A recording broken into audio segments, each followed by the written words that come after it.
विद्यार्थी मित्रांनो, आज आपण महाराष्ट्रातले विशेष महत्त्वाचे जे काही जिल्हे असणार आहेत या जिल्ह्यांवरती आपण काय करणार आहोत, प्रश्न तयार करणार आहोत आणि त्या प्रश्नांचं विश्लेषण तुम्हाला या ठिकाणी देणार आहे। आणि विशेषतः हे जे लेक्चर्स असतील हे लेक्चर्स तुम्हाला रिव्हिजन करण्यासाठी खूप बेटर असतील, म्हणून आपण काय करणार आहोत, प्रश्न वाचला की डायरेक्ट उत्तर, प्रश्न उत्तर, प्रश्न उत्तर या मेथडने आपण हे जे लेक्चर्स आहेत हे लेक्चर्स आपण पूर्ण करणार आहोत। कमी वेळेमध्ये तुम्हाला जास्तीत जास्त प्रश्न या ठिकाणी अवेलेबल करून देण्याचा जो काय प्रयत्न आहे हा प्रयत्न आमच्या माध्यमातून होणार आहे। आणि त्यासाठी मी असिस्टंट प्रोफेसर रमेश घोरपडे तुमच्या समोर आजपासून या लेक्चरचा जो काय भाग आहे तो घेऊन येणार आहे। त्यासाठी कुठेही जाऊ नका, आपले हे जे लेक्चर्स आहेत हे चांगल्या पद्धतीने तुम्ही कव्हर करण्याचा प्रयत्न करा। आणि आजचं आपलं हे पहिलं लेक्चर असणार आहे, बाकीचे जे काय भाग असणार आहेत ते निश्चितच येणार आहेत।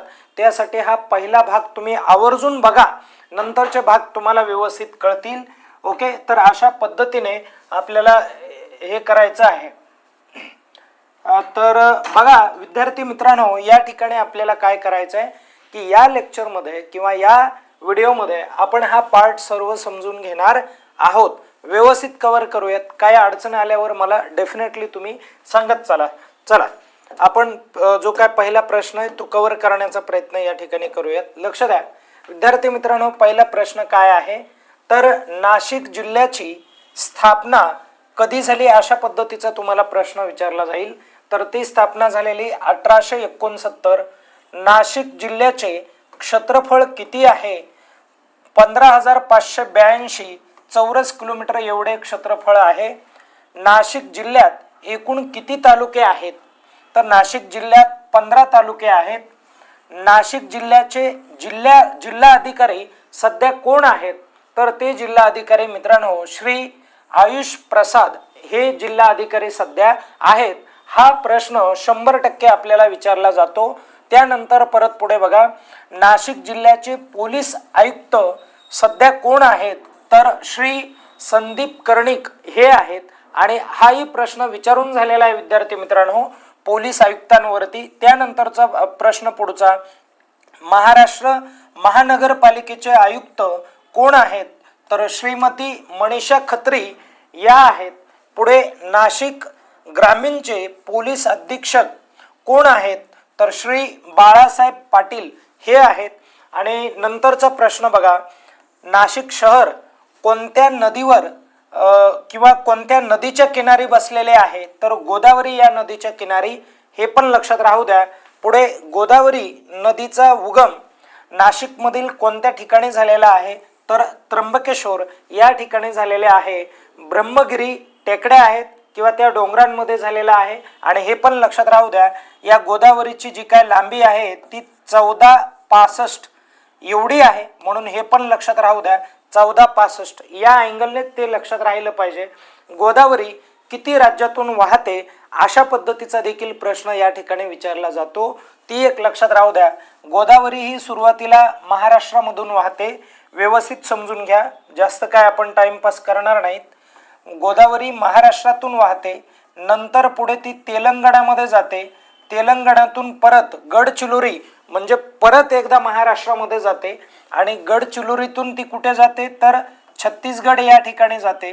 छत्तीसगडमधून ओडिसा आणि ओडिसामधून ती पुढे कुठे आंध्र प्रदेशमध्ये जाऊन बे ऑफ बेंगॉलला पुढे ती काय करते, मिळते, हे पण लक्षात राहू द्या। ओके, अशा पद्धतीने तिचा प्रवास आहे, एवढ्या राज्यातून वाहते, 5 राज्य आहेत, व्यवस्थित लक्षात राहू द्या। पुढे चला बघा, नंतरचा जो काय प्रश्न आहे तो एकदा आपण पाहूयात। बघा मित्रांनो, 2011च्या जनगणनेनुसार नाशिकची लोकसंख्या जी आहे ती किती आहे, तर 161 लाख एवढी लोकसंख्या आपल्याला नाशिकची बघायला मिळते। या ठिकाणी हा जो प्रकार आहे किंवा हे जे एवढा जो काय माहितीचा साठा आहे हा डेफिनेटली तुम्हाला चांगला झाला पाहिजे। याचा एकदा स्क्रीनशॉट घ्या आणि लगेच आपण सुरुवात करूयात, पुढचा मुद्दा बघूयात। चला लक्ष द्या आता। नेक्स्ट, नाशिक जिल्ह्यात सर्वाधिक लोकसंख्या कोणत्या तालुक्यामध्ये आहे, मालेगाव। नाशिक जिल्ह्यामधील क्षेत्रफळानुसार सर्वात मोठा तालुका कोणता आहे, तर तो बागलाण नावाचा तालुका आहे, जो लोक क्षेत्रफळाच्या दृष्टीने हे IMP आहे, क्षेत्रफळाच्या दृष्टीने सर्वात मोठा तालुका आहे, लक्षात राहू द्या. आणि बघा सर्वाधिक लोकसंख्या कुठे आहे तर मालेगाव या ठिकाणी आहे. या दोन्ही मध्ये गोंधळ करू नका. लोकसंख्येच्या दृष्टीने मालेगाव, क्षेत्रफळाच्या दृष्टीने बागलाण. Okay done. चला पुढे चला. नाशिक जिल्ह्यातील साक्षरता दर टिंबटिंब आहे तर तो किती 83% तुम्हाला सांगायचा आहे. नाशिक जिल्ह्यातील प्रमुख व्यापारी शहर कोणतं आहे तर ते मालेगाव आहे. प्रमुख व्यापारी शहर, व्यापारासाठी प्रसिद्ध असं शहर आहे. आणि नाशिक जिल्ह्यातील प्रमुख औद्योगिक क्षेत्र कोणते आहे तर सिन्नर आहे. नाशिक जिल्ह्यातील सर्वात जुने नगर कोणते आहे तर सिन्नर हे सर्वात जुनं नगर आहे मित्रांनो. पुढे सप्तशृंगी देवीचे मंदिर कोणत्या ठिकाणी आहे तर ते नांदुरी या ठिकाणी बघायला मिळेल. आणि पंचवटी हे ठिकाण कोणत्या घटनेशी संबंधित आहे तर रामायणाच्या संदर्भात असलेलं ते ठिकाण आहे, लक्षात राहू द्या. पुढे चला. नाशिक जिल्ह्यात कोणत्या प्रादेशिक विभागात येतोय किंवा नाशिक जिल्हा हा जो आहे तो कोणत्या प्रदेशामध्ये आहे किंवा त्या प्रदेशाला काय म्हणतात तर त्या प्रदेशाला मित्रांनो खानदेश असं म्हणतात. पण तो प्रशासकीय विभाग नाही, हे लक्षात राहू द्या. प्रशासकीय विभाग तसा होऊ शकणार नाही. प्रशासकीय विभाग म्हटलं तर तो नाशिकच असेल, हे एकदा कन्फर्म करून ठेवा. चला पुढे जाऊयात आपण. नाशिक जिल्ह्याचा प्रमुख सण कोणता आहे तर कुंभमेळा हा प्रमुख सण आहे. आणि मला कमेंट करून सांगा लगेच कुंभमेळा हा किती वर्षानंतर भरवला जातो. पुढे जाऊयात मित्रांनो. आता तुमचा प्रतिसाद असणं हे खूप महत्त्वाचं आहे मित्रांनो. तुमच्यासाठी हे जे रिव्हिजन हे लेक्चर्स आहेत हे आपण या ठिकाणी सुरू केलेले आहेत. कोणत्या किल्ला किल्ल्यांचा राजा म्हणून ओळखला जातो तर तो साल्हेर किल्ला आहे, लक्षात राहू द्या. डेफिनेटली हा प्रश्न आपल्याला येण्याची शक्यता आहे. पुढे नाशिक शहरातील पोलीस स्टेशनची संख्या किती आहे तर 14 आहे. हा पण एक महत्त्वाचा प्रश्न आहे. आपल्या नाशिकमध्ये पोलीस स्टेशनची संख्या किती आहे रे बाबा? 14 आहे, लक्षात राहू द्या. आणि त्यानंतर महाराष्ट्रातील दुसरे सर्वोच्च शिखर कोणते आहे? सालेर आहे. आणि सालेरची तुम्हाला हाईट बऱ्याच वेळेस विचारलेली आहे तर ती 1567 मीटर एवढी हाईट आहे.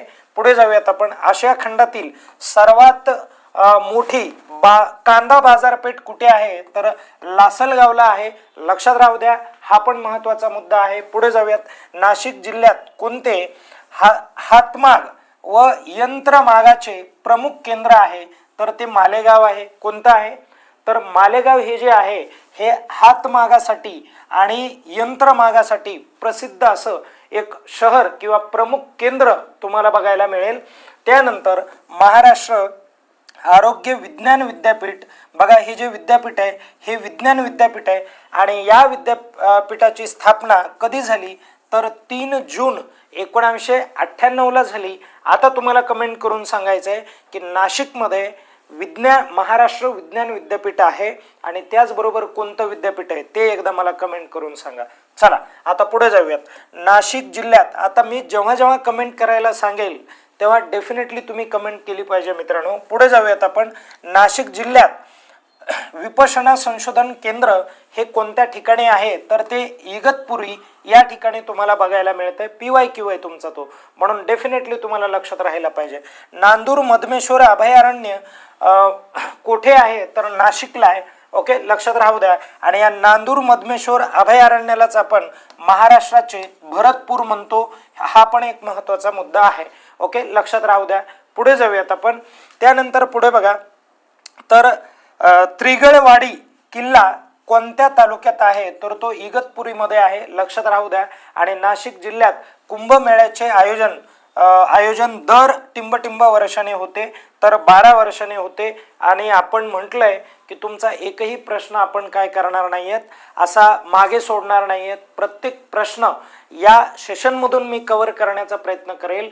विशेष जिल्हा जो आहे नाशिक, या नाशिक जिल्ह्याचा एकही मुद्दा आपण मागे ठेवणार नाहीयेत. चला स्क्रीनशॉट घ्या याचा. चला लगेच पुढचा मुद्दा बघूयात आपण. बघा मित्रांनो, नंतरचा 31 नंबरचा क्वेश्चन. यशवंतराव चव्हाण महाराष्ट्र मुक्त विद्यापीठाची स्थापना कधी झाली तर ती 1 जुलै 1989ला झाली. 1 जुलै 1989 पाठ करून टाका आणि हे विद्यापीठ देखील तुम्हाला नाशिकमध्ये आहे. तुम्ही अगोदरच्या मुद्द्यांना कमेंट करत जा आणि तसे ते पुढे येणारच आहेत. नाशिकमध्ये प्रमुख कृषी उत्पादन कोणते आहे तर द्राक्ष आहे. द्राक्ष या पिकाचं मोठ्या प्रमाणात जे काय उत्पादन आहे हे नाशिकमध्ये होत आहे. त्यानंतर नाशिक जिल्ह्यातील प्रसिद्ध वाईन उत्पादन क्षेत्र कोणते आहे तर गंगापूर आहे. त्यानंतर नाशिक जिल्ह्यातील द्राक्ष निर्यात कोणत्या देशाकडे प्रामुख्याने केली जाते? युरोपकडे केली जाते मित्रांनो, लक्षात राहू द्या. आणि नाशिक जिल्ह्यातील प्रमुख धरण कोणते आहे तर दारणा हे धरण आहे. दारणा धरण लक्षात राहू द्या. दारणा धरण हे प्रमुख धरण आहे. त्यानंतर अंजनेरी हे ठिकाण कशाशी संबंधित आहे तर प्रभू हनुमान यांच्या संदर्भात असलेलं ते ठिकाण आहे. आणि त्यानंतर नाशिक प्रशासकीय विभागात एकूण किती जिल्हे आहेत? चांगला प्रश्न आहे. किती जिल्हे आहेत तर 5 जिल्हे तुम्हाला बघायला मिळतात. त्यानंतर पुढे जाऊयात. नाशिकमध्ये पहिले मातीचे जे काय धरण आहे PYQY हे तुमचं आणि कोणतं आहे ते गोदावरी आहे. लक्षात राहू द्या. नाशिक जिल्ह्यात टिंबटिंब येथे मिग विमान निर्मितीचा कारखाना आहे तर तो कुठे कारखाना आहे तर तो ओझरला कारखाना आहे. म्हणून हा पण प्रश्न महत्त्वाचा आहे. पुढे एक लहरे हे आंशिक विद्युत केंद्र कोणत्या जिल्ह्यामध्ये आहे तर नाशिक या जिल्ह्यामध्ये तुम्हाला बघायला मिळणार आहे. चला याचा पण तुम्ही स्क्रीनशॉट घ्या मित्रांनो. ओके, स्क्रीनशॉट घेणं महत्त्वाचं आहे म्हणजे तुमच्याकडं डेटा अवेलेबल असणं गरजेचं आहे. चला पुढे जाऊयात आपण. नंतरचा प्रश्न, नाशिक जिल्हा कोणत्या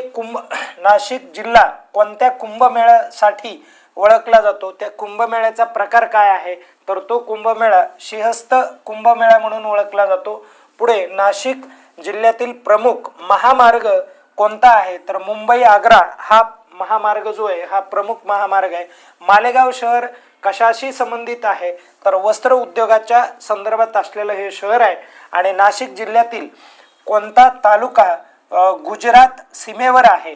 नाशिक जिल्ह्यातील कोणता तालुका जो आहे तो गुजरातच्या बाजूने लागतोय किंवा गुजरातच्या सीमेवरती लागतोय तर तो सुरगाणा नावाचा तालुका हा गुजरातकडे लागतोय. त्यानंतर नाशिक जिल्ह्यातील गिरणा नदी कोणत्या नदीची उपनदी आहे? तापी नदीची उपनदी आहे.